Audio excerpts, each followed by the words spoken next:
Konkani Railway has continued its intensive ticket checking drives at the station as well as on travelling trains.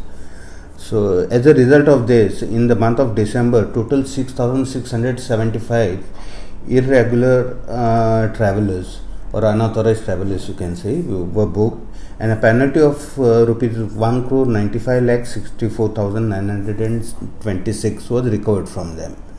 If you see in the quarter from October, that is October to December, in 3 months, totally 18,466 cases were booked of irregular travelers, and a penalty amount of rupees 5 crore 60 lakh 99,017 rupees was recovered from them. Konkani Railway appeals to passengers to travel with proper valid ticket or platform. If they are visiting a station, they should buy a proper platform ticket so as to avoid the inconvenience, as Konkani Railway will continue its intensive ticket checking drive in coming months as well.